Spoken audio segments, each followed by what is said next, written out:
And I'd like to now bring up another interesting place that you're finding descendants of the Israelites, but may not necessarily be from the 10 tribes, but will also play a role. And it shouldn't be overlooked. It's a very serious scenario. Is in Africa.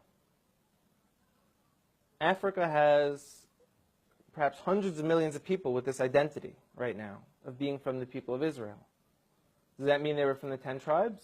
Likely not. We were taught by the historians and within our own traditions that when the Romans conquered Judea, a few hundred years after that the tribes of Israel went into exile, perhaps millions of Judeans were sold into slavery, into Africa, into Rome, deep into Africa. And if you look now, you're seeing people who are most likely the descendants of those slaves who kept true. I'd like to bring up a few specific examples because they're going to be game changers. One of them wrote letters to Israel when it became a state. And they said, we're Israelites out in Africa. You know, everyone laughed at them and they said, African Israelites, these people are just trying to jump on the first world country bandwagon. They're living in a third world country. They got nothing. We're coming to Israel. We got innovation, technology. So they're trying to get on this train because there's such a thing called the right of return.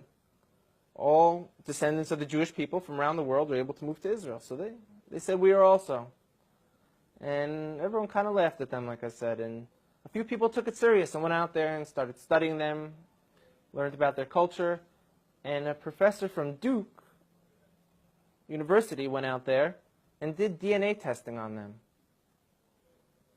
And he showed not only did they share Semitic genes from people who were in Yemen and back to the Middle East, these gentlemen, a large percent of them, have the Y chromosome to be Kohanim, to be priests. Now, if anyone who doesn't know, a priest is a specific family clan of the nation of Israel who come from Aaron, the brother of Moses, who was the first priest. And anyone descended from Aaron has the status title priest. And we found that these men in this village in South Africa called Lemba, L-E-M-B-A, carry this genetic marker to let us know that they share the same as from the Sephardic and the Ashkenaz and the population of the people in Israel today. They share the same exact DNA marker. That's mind-blowing. So everyone kind of got humbled a little bit who laughed at them and said, now what? Now what do we do about this? This could have tremendous implications. Another area in Africa you have something big happening is in Nigeria. You have the Igbo people, or Igbo, pronounced either way. There's 40 million of them, also Christians, like I spoke about before, how that could happen to the children of Israel very easily. But also a lot of them are now coming out and converting back or adopting the rules of the Torah without all the paganism that they've been practicing for hundreds of years. There's been books written about it from scholars in Nigeria, from scholars from the Jewish people. And where it gets interesting is, in America, there was a slave trade. And a lot of the slaves, a very high percentage of them, came from Western Nigerian ports. And in America today, you see a very large movement of African Americans who say that they're the real chosen people, that they're the children of Israel, they're the Judeans. You know, so what are they just trying to create an identity for themselves because they were slaves, or is there really something here? And the answer is, most likely there is something there.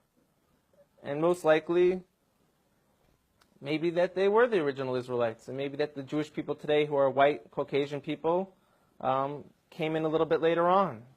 We know that some of the greatest sages of the transmission of the Torah were converts from Rome.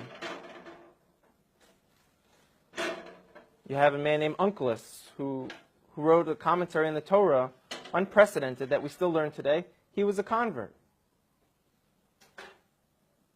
Some of the largest pillars on the transmission today were Roman converts.